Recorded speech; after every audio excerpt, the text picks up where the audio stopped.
So we're in Matthew chapter 2 this morning. So you could be turning your Bible app and or your physical Bible, whatever you have with you today. Go ahead and turn to Matthew chapter 2.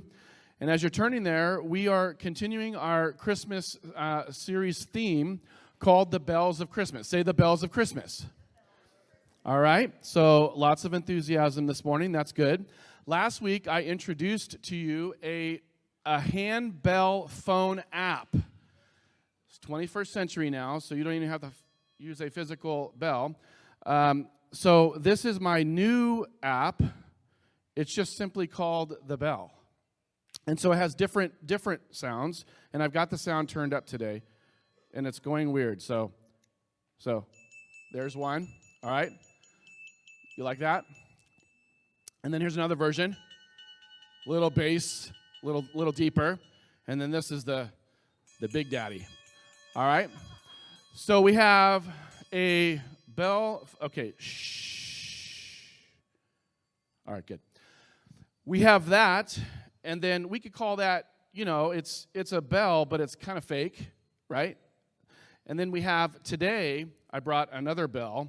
Got lots of bells in our house, and this is a Christmas decoration of some kind, but it's also a bell. And so we've got, that kind of sounds obnoxious, but it's a bell nonetheless, okay? So these are my props today.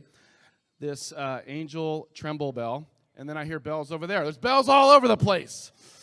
Amen. And so as a review from last week, we asked this simple question: what is the sound of Christmas? And what we established was that the sound of Christmas is a message. And we looked at Luke chapter 2 last week, and this is the message. Don't be afraid, the angel of the Lord said.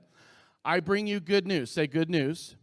I bring you good news that will bring great joy to all the people. The Savior, yes, the Messiah, the Lord, has been born today in Bethlehem, the city of David. The message is Jesus. The message is Jesus. This is the sound. And so we talked about a few things in terms of how do we become more aware about this particular sound, this sound that actually has a ringing message that changes lives. We said that God doesn't heap more fear, he seeks to eliminate it. How many times in the Bible is it recorded that says do not fear or fear not? How many times? Yay, listen, 365, that's one per day. So God knew that our tendency is to be fearful, but God does not heap more fear, he seeks to eliminate it. And the second thing that we looked at last week was that Christmas is a message of peace and joy. And the third thing is that the true sound of Christmas is good news. It is Jesus. The title of my message this morning is another question. And it's this: is there an enemy of the sound of Christmas? Is there an enemy of the sound of Christmas? Matthew chapter 2, starting in verse 1. Jesus was born in Bethlehem in Judea during the reign of King Herod. About that time, some wise men from eastern lands arrived in Jerusalem asking, "Where is the newborn King of the Jews? We saw his star as it rose, and we have come to worship him." We could, by the way, define this as pure worship. Verse 3, King Herod was deeply disturbed when he heard this, as was everyone in Jerusalem. He called a meeting of the leading priests and teachers of religious law and asked, "Where is the Messiah supposed to be born?" "In Bethlehem in Judea," they said, "for this is what the prophet wrote. And you, O Bethlehem, in the land of Judah, are not least among the ruling cities of Judah, for a ruler will come from you, who will be the shepherd for my people Israel." That is found, by the way, prophesied in Micah chapter 5, verse 2. Verse 7. Then Herod called for a private meeting with the wise men, and he learned from them the time when the star first appeared. Then he told them, "Go to Bethlehem and search carefully for the child, and when you find him, come back and tell me so that I can go and worship him too." We're going to talk a little bit about this, but this is what could be described as impure worship. More to come a little later. Verse 9. After this interview, the wise men went their way, and the star they had seen in the east guided them to Bethlehem. It went ahead of them and stopped over the place where the child was. When they saw the star, they were filled with joy. They entered the house and saw the child with his mother, Mary, and they bowed down and worshiped him. Then they opened their treasure chests and gave them gifts of gold, frankincense, or gave him gifts of gold, frankincense, and myrrh. When it was time to leave, they returned to their own country by another route, for God had warned them in a dream not to return to Herod. Jump down to verse 16. Herod was furious. Say furious. Herod was furious when he realized that the wise men had outwitted him. He sent soldiers to kill all the boys in and around Bethlehem who were 2 years old and under, based on the wise men's report for the star's first appearance. Herod's brutal action fulfilled what God had spoken through the prophet Jeremiah, prophesied in Jeremiah chapter 31, verse 15. A cry was heard in Ramah, weeping and great mourning. Rachel weeps for her children, refusing to be comforted, for they are dead. So the question is this: is there an enemy of the sound of Christmas? We're going to show a video to see if we know the answer to that question.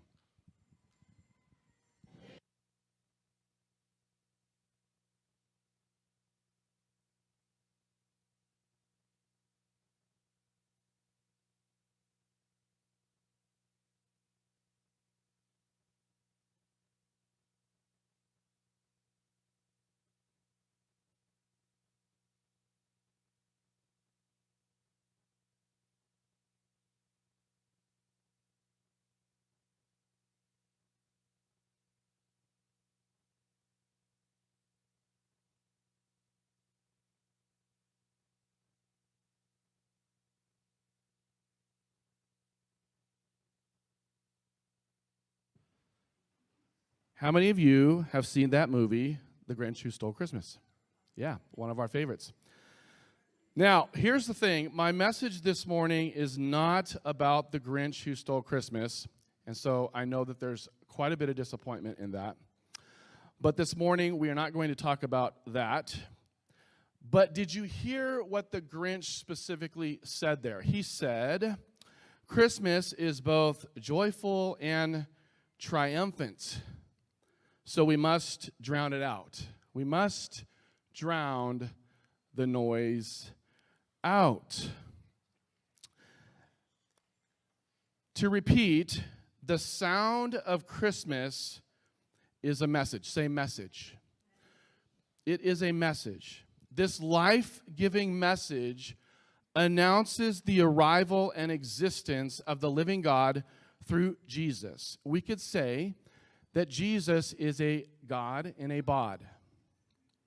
The incarnation of Jesus, flesh, God coming down from heaven, leaving the riches of heaven to come among us, Emmanuel, God with us, to be a God in a bod, to proclaim a message. And so the question again is there an enemy of this particular sound? Is there an enemy of the sound of Christmas? Is there an enemy to the life-giving, life-altering, life-transformation, life-changing message of Jesus? Is there an enemy to that? The answer is yes. We can go straight to John chapter 10, verse 10. I'm reading from the Passion Translation. This is Jesus speaking here. And he describes Satan as a thief in this particular discussion among the crowds. He says, a thief has only one thing in mind. He wants to steal, slaughter, and destroy. But I, Jesus says, have come to give you everything in abundance, more than you expect, life in its fullness until you overflow. So God is the giver of life. The fact that we're here today breathing is an amazing miracle and a gift given to you and me by God. But God almost even goes a little step further and says, I've not only given you life, but I've given you a life of overflowing, an abundant, rich, fulfilling, purposeful life. Simply stated, Jesus seeks life and kingdom purpose. Satan seeks death and destruction. There's like no in between. Jesus is life. Satan and all of his angels seek death and destruction. The wise men, listen, this is interesting. The wise men were going to do everything they could to find life. I mean, everything. They were willing to travel far distances and even in the dark to find life. Now, on the other hand, King Herod was going to do everything in his political power to do what? To cause death. Is there a sound of Christmas? Yes. Is there an enemy to this sound?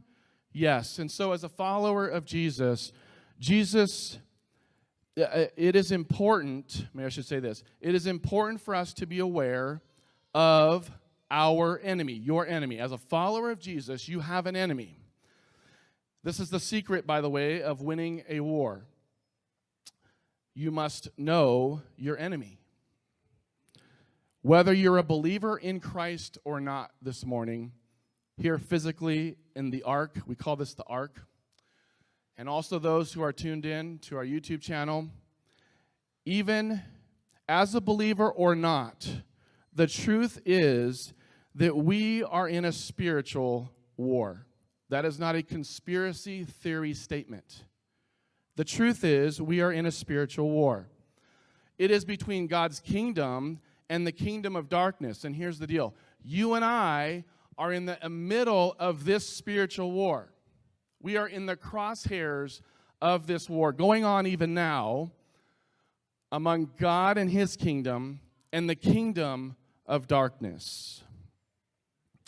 God, help us to see what we do not see so that our lives will be more submitted and surrendered to you.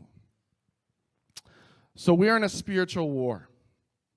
When you follow and worship Jesus and surrender to the kingship of him, you declare war on the kingdom of darkness. That is the position of a Christian. You declare war on the kingdom of darkness. And for some, this may be something new that you've heard for the very first time. The truth of the matter is that we are in a war. And so this morning, I want us to be aware of our enemy during this season and beyond. Okay? Very, very important. And here's the first thing. Deception, say deception. Deception is an enemy of the sound of Christmas. Deception. Now, I went a little extra mile this week to look at the word deceit. And this is what it means. Deceit is the act or practice of making someone believe something that is not true.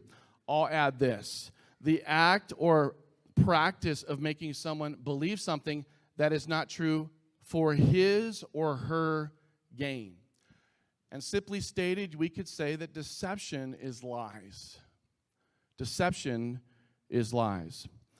Back to the text. Then he told them, the angel of the Lord, go to Bethlehem and search. This is King Herod. Then King Herod told them, go to Bethlehem and search carefully for the child, and when you find him, come back and tell me so that I can go and worship him too. Here's the deal. King Herod, his intent was not to go worship the king. It was not. Actually, he used deception to get what he wanted. And if you know anything about King Herod, he was the epitome of a dictator. What King Herod said and believed and communicated goes. If you disagree with King Herod and any edict that he portrayed or communicated or declared, you are directly in opposition to King Herod. And so his going to the wise men and saying, give me some information about him so that I can go worship him too, was total and complete deception. It was lies. I'm going to say a little bit more about that in just a bit. But here's the deal. Satan is going to constantly lie to you and deceive you to get you to minimize yet another ho-hum Christmas season. This is true. Every season, it always seems, and my dad used to tell me this growing up, the older you get, the faster it goes. Do I have any witnesses to that? Most of you. And it's true. It's like every Christmas season seems to be, it comes like faster and faster.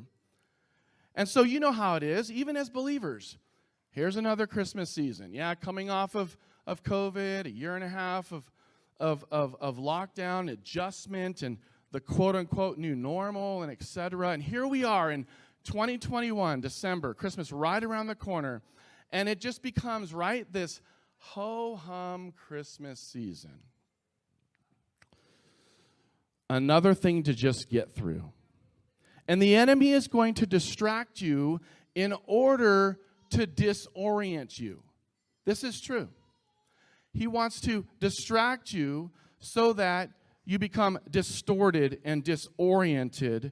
In fact, confusion is deception. Now, I'm going to ask you to do a little favor for me. This is the participation part of the message. Stick your hand out like this. And what you want to do is you want to put your hand on your face like this. Okay? Like this. All right, now, here's the thing. I want to ask why you have... This looks funny. I need to take a picture of this. This would go viral. All right, so here's the deal. This is what you want to do. As you got your hand on your face, what do you see? Is it clear? How many fingers do you see? Talk to me. 3, 2, 4. Okay? A half. All right, now you can take your hand down off of your face. You look ridiculous. Now, here's the thing. Satan is in your face. He is absolutely in your face constantly. As a believer in Christ especially, he is right here in your face. And the truth is if you really try and focus on the number of fingers as you have your hand up on your face, you can really only see 2. It's blurry, it's distorted, it's disoriented, it's confusing. And Satan is the author of confusion and deception. Now, the second half of this little activity, put your hand out again and keep it at book level. Now, what do you see? You see 5 fingers. What else? What's that? Palm. Can you see the veins? Can you see the wrinkles? Those who have a ring on, you can see that. Now, what's the point? The point is, this is clear. Just away from my face, this is clear. And here's the thing. Jesus is clear. This is the clarity of Jesus. He does not force himself on you, although some skeptics would say otherwise. Jesus does not, he's a gentleman. He does not force himself on you.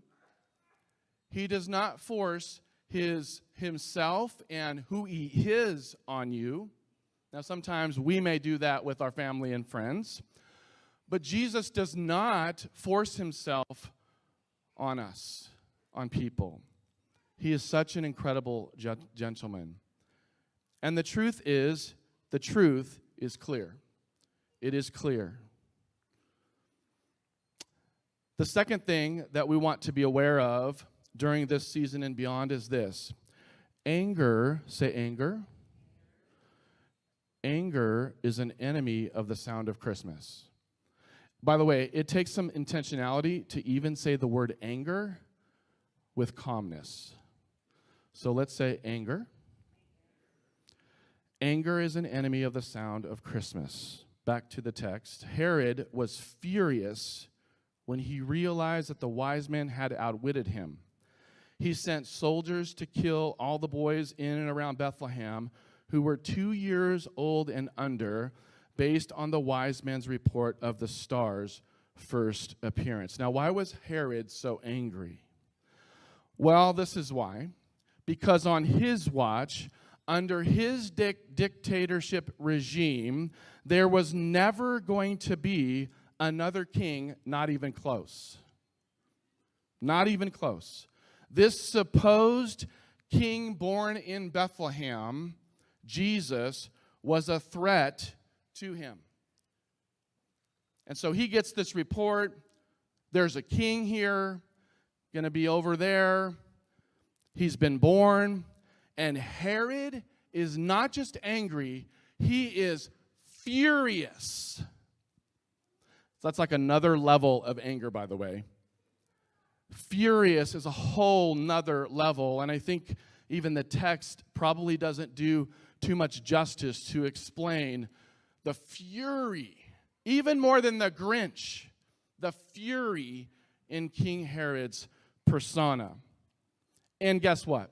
He was going to do anything and everything in his human physical potential to stop it. He was going to stop it.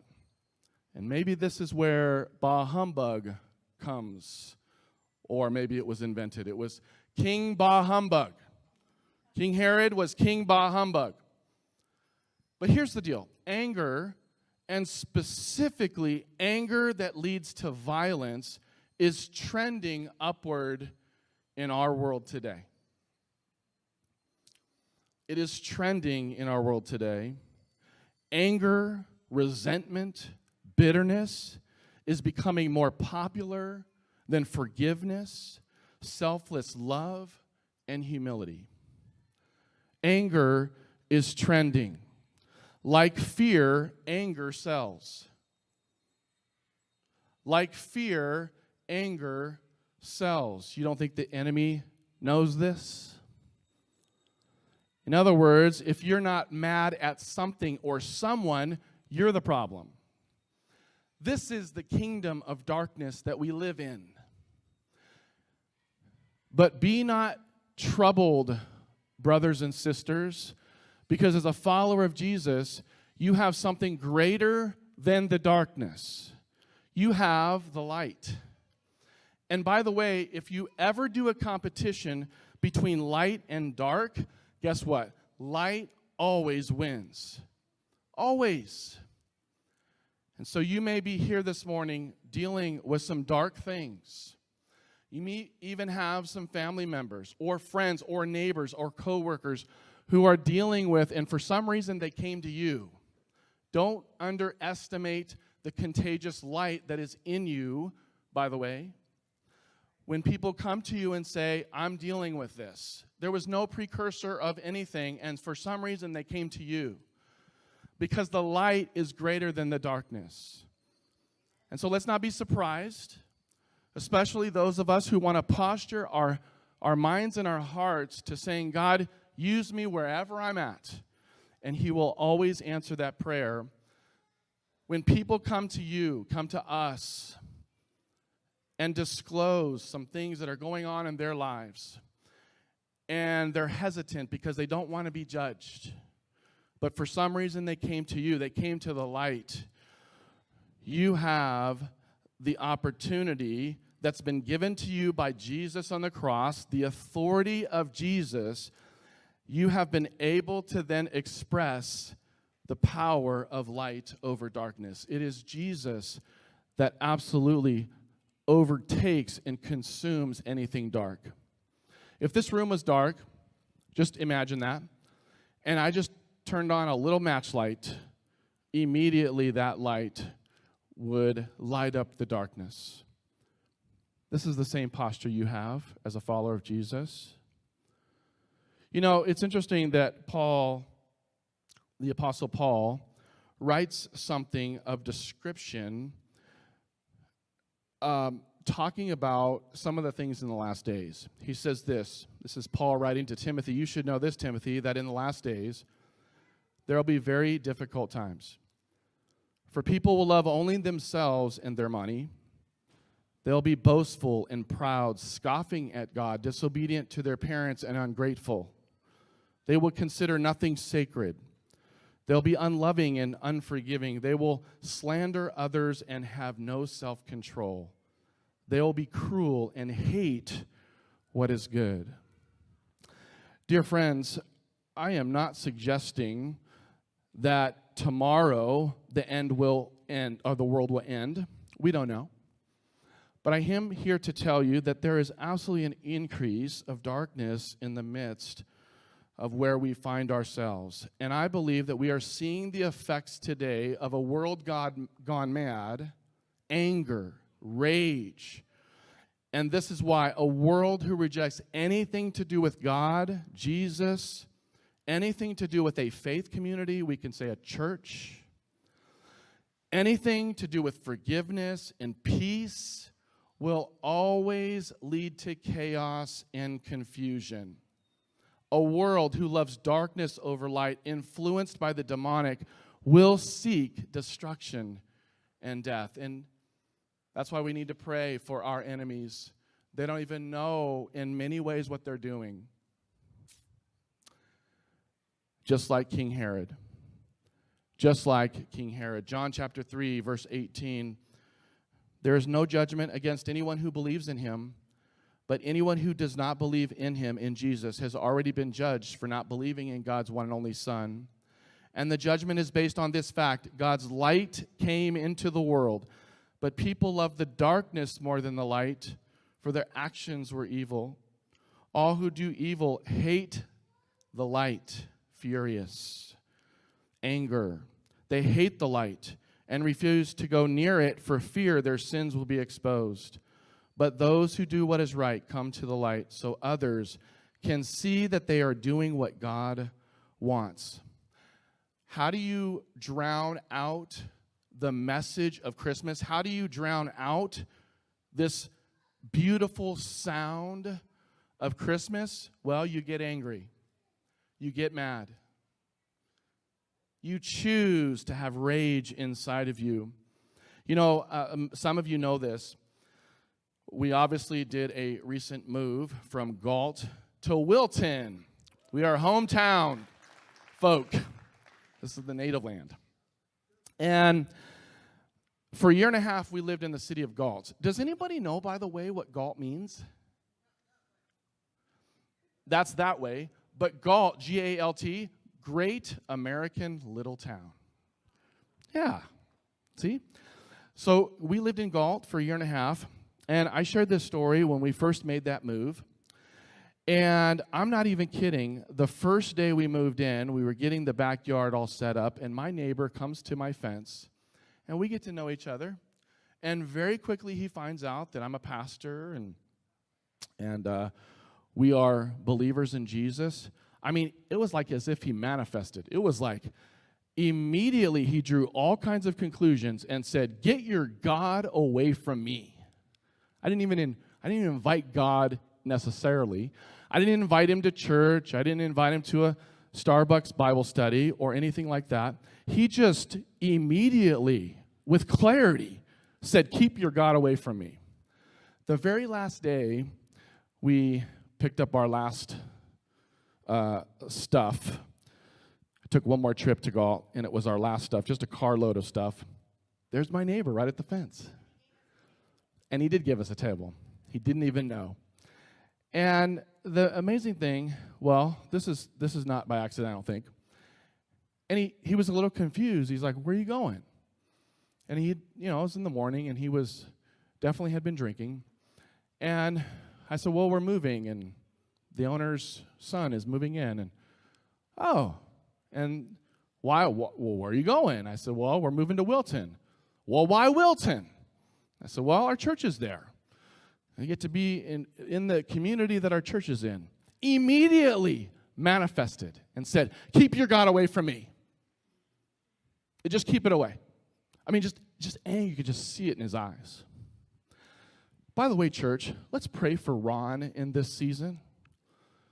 That Holy Spirit just consume him with the love of Jesus. and the emptiness and the pain clouded by alcohol, that he would know the truth, and the truth would set Ron free. Can we do that? Can we do that? I want to pray for Ron right now.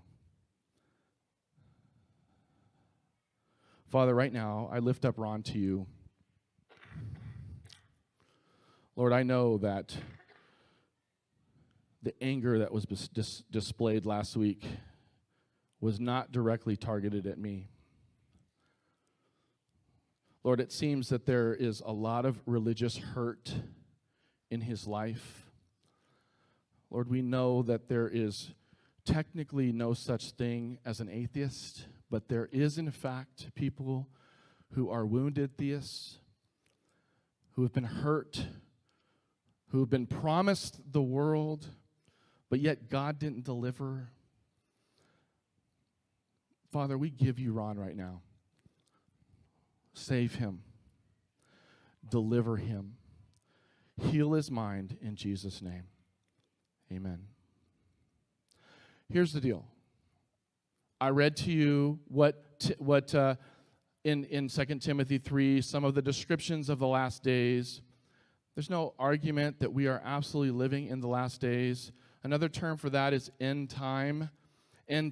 But I'm here to tell you, this is the deal. This is not our time to hide and cower in fear, but to absolutely interject into the culture. This is our calling as kingdom agents. And so I'm going to say this, that end time means game time. End time means game time. What does that mean?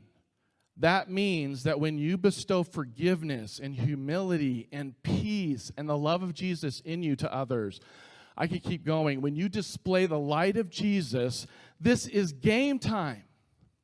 You don't even have to invite them to a living water service. You just have to be the light of Jesus to those who are in your back, just your backyard. Just those you work with. Even those who are full of rage on the freeway, you can just extend your hand out. Don't close your eyes. But you could just pray in Jesus' name that the Holy Spirit just consume their car with love and forgiveness and healing and peace. So end time means game time. It's time to get in the game. This is the game we're in because we are in a spiritual war, but we are already victors. Amen? Amen. The last thing I want to say is this. Pure worship, say pure worship. Pure worship is victory over the enemy of the sound of Christmas. This is victory. As a follower of Jesus, you live in victory, not victim. This is victory. And there are a number of people that we walk by, rub shoulders with, who live in a victim mindset. We are not judging them. We need to love them by the victory that's been given to you and I through Jesus coming down from heaven, being born as a baby, being the Messiah, and coming to bring a message of life.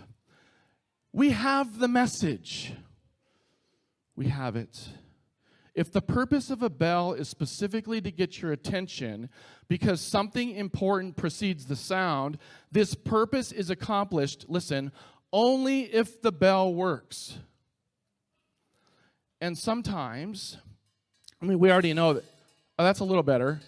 The angel got healed, the bell angel got healed, but I got it. Thank you.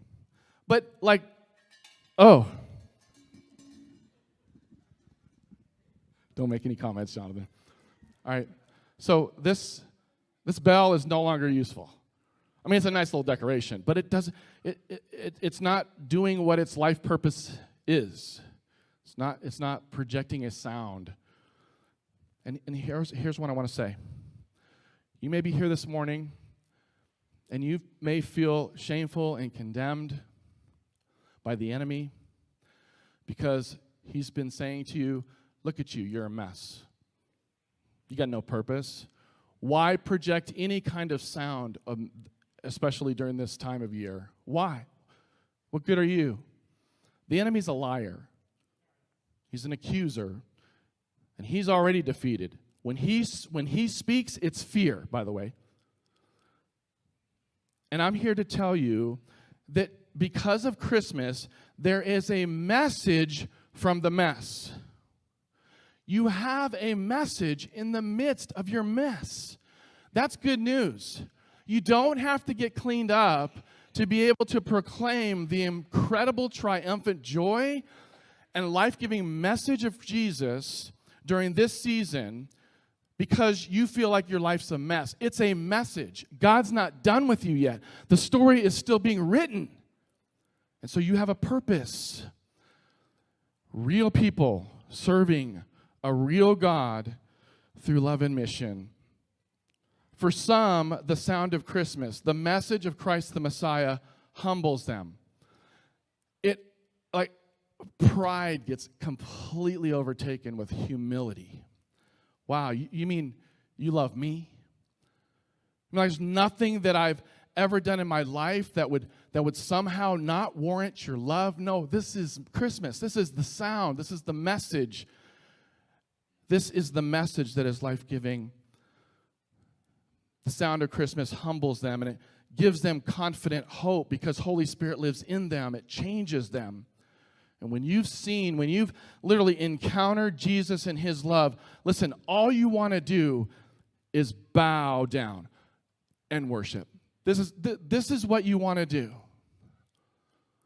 We live in a world where people are confused because what's in all of us is worship. And so they don't know what they're bowing down to. They don't know. But the sound of Christmas is about worship and bowing down. The wise men bowed down. They worshiped Jesus. The bell, the message, is worth expressing. Amen? You see, the true sound of Christmas means worship. And worship literally means to fall down before or bow down before. Worship is to honor with extravagant love and extreme submission, to give full allegiance to. Sandra, come on up. Worship team, come on up. The wise men experienced something life-changing. They bowed down and they worshiped Jesus. King Herod missed out. King Herod was all about him, and he missed out. Although he chose the different path, the life of worship was available to him nevertheless. And he chose something different. Your family, your friends, even those who are here may be disappointed by the things that God has not given you. And your posture, your heart posture is, I'm kind of going through the motions, but I don't want to have anything to do with God. I want to say to you, friend, that God loves you. Your story is still being written. Your life still has a purpose. You see, because worship brings victory. Worship brings victory. I want us to do something in closing. You know, worship in song, and I know a lot of us love to, that's a demonstration of worship, certainly in song. That's why we integrate that into whenever we gather together. Like me, I love to worship in my car where nobody's hearing me, but only the angels in heaven and the cloud of witnesses. But worship in song as a declaration of victory is available to you and I this morning. We don't have to wait for it on Christmas Eve. We're going to have an amazing Christmas Eve service. You can experience that now. And I want us together as a family to worship in the song, O Holy Night, because victory is found and experienced in Jesus.